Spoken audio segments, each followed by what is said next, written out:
Hello and welcome to another episode of AI in the Classroom Daily, a podcast helping educators make sense of AI without the hype. I'm Dan Cogan-Drew, co-founder and chief academic officer here at Newsela, and I use AI as a thinking partner in preparing each of these episodes because I think the best way to talk honestly about AI in education is to work with it openly.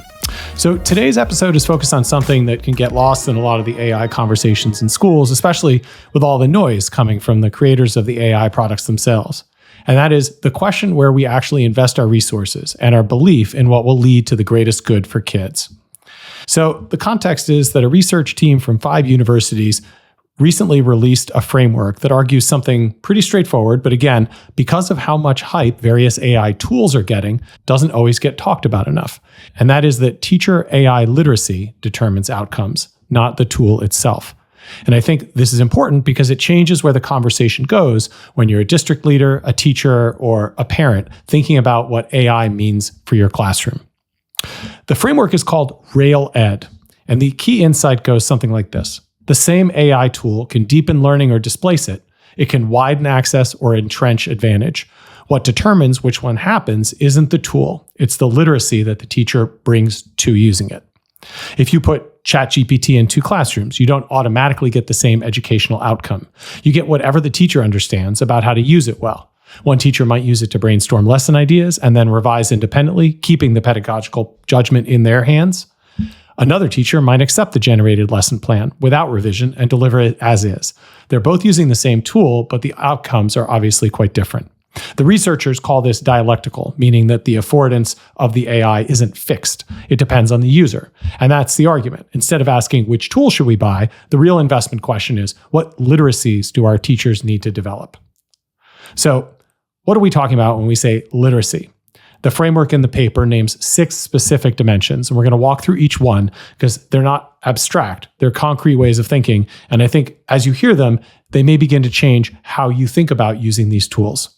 So, first of 6, technical fluency. This means understanding why the AI behaves the way it does, to prevent you treating it like a smarter Google. The thing that teachers can miss is that an LLM isn't retrieving facts the way Google does. It's predicting the next word based on patterns and training data. That's why it can produce fluent-sounding sentences that are completely made up. It's very good at sounding confident about things it doesn't actually know anything about because it's not thinking. Once you understand that, you stop trusting the fluent prose as evidence of truth, and you start asking probing follow-up questions that help you test whether it actually understands what it's talking about or just sounds like it does. That's the literacy, knowing what questions to ask to stress test the output. The second of 6, critical evaluation. This is what the paper describes as the literacy of checking the work. You don't assume correctness because it sounds good. So in practice, for example, when a student hands in an essay that the AI helped with, or when you're using AI to draft a lesson, you're not just reading it. You're fact-checking citations, you're noticing whose perspectives show up and whose don't, asking whether the reasoning actually holds or just reads well. Teachers already do this with textbooks and articles all the time. This is just the same practice, but it's applied to the AI output.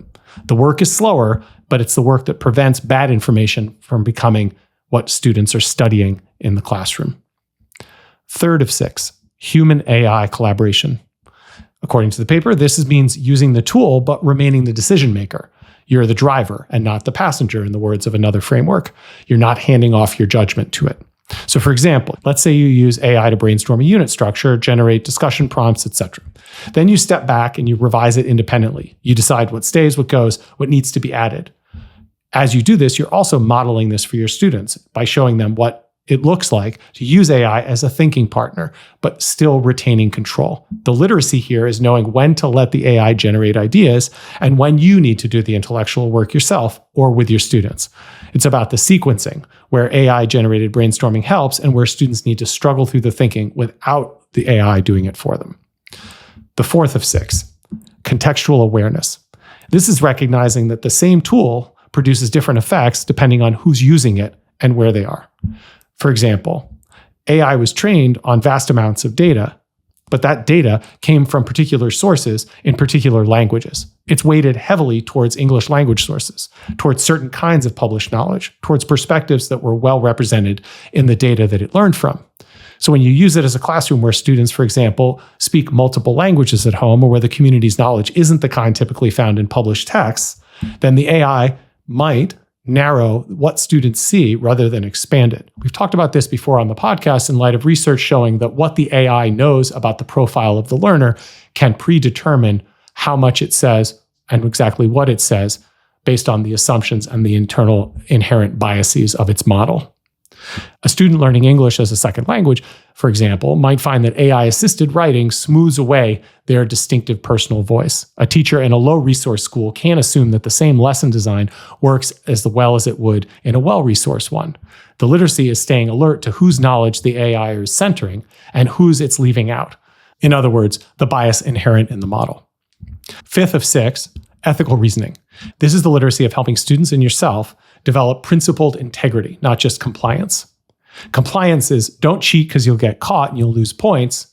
Principled reasoning is I don't cheat because that's not the kind of person I want to be and because I actually want to learn something that matters to me. So teachers develop this literacy by recognizing which level their students are reasoning from and designing conditions that help them move upward. It's not a one-size-fits-all plagiarism policy. It's more developmental. It's asking, what does integrity look like when a student actually owns it? And then the sixth of six, empowered agency. This is about making deliberate, thought-through choices about when to use AI and when to hold back, when to refuse it entirely even. Imagine that some teachers will use AI for brainstorming because it saves time and opens up possibilities. Some situations call for avoiding AI entirely because the intellectual work is the point, or because using it would flatten something that you want to preserve. Some moments are about, I'm going to use this tool, but reflect aloud with my students about what I'm doing and why. The literacy here is having a stance towards the tool rather than letting it be a default.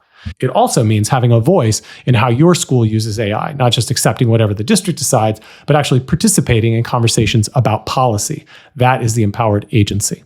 So what ties these all together is that a teacher who develops these literacies can pick up whatever new AI tool arrives next year or later this year and apply the same thinking. You're not learning a specific tool like GPT, Claude, Copilot, or an edtech version of these. You're developing judgment about how to use generative systems responsibly. The tool may change, but the literacy will remain.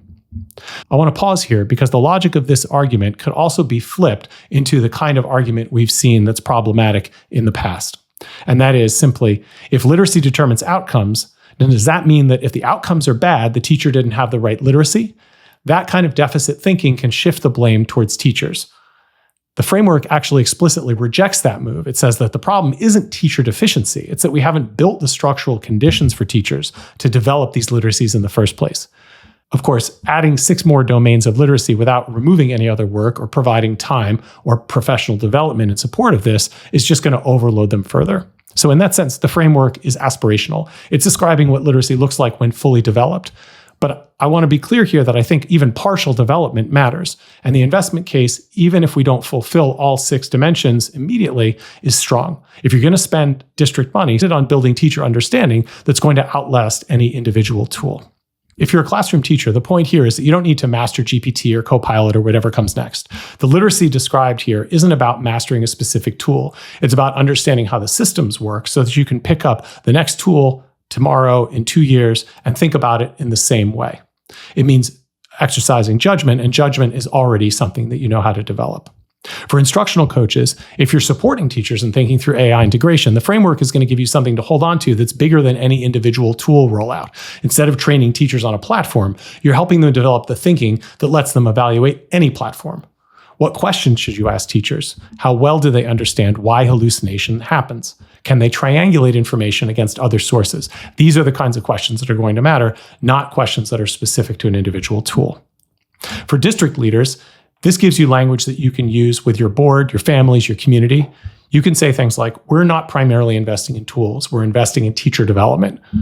We believe that how our teachers use whatever technology is available determines whether it helps or hurts. So we're spending our resources on building the understanding, the judgment, and the skill that teachers need to make good decisions about AI.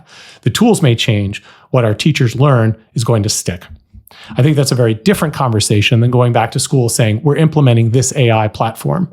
That's a conversation that you're more prepared to have because it's about values, about what kind of institution you are and the relationship you have to your teachers, your students, and your community. It shores up something I think a lot of districts actually believe, but don't always come out and say. That is, we're a people-first organization. We're investing in humans who are working with humans. Additionally, when you're evaluating a professional development program as part of an initiative like this, and that program is claiming to build AI literacy, you now have some dimensions you can use to evaluate that program. Is it teaching people how to use just one tool, or is it helping them think about the underlying principles, judging outputs, sequencing, learning, staying in control? So, 3 takeaways as we close out. First, the same AI tool can produce opposite outcomes depending on what the teacher understands about using it. That means that literacy, not the tool, is the investment that matters. Second, developing that literacy is demanding work, and it requires time, support, and real professional development. It's not a one-day workshop.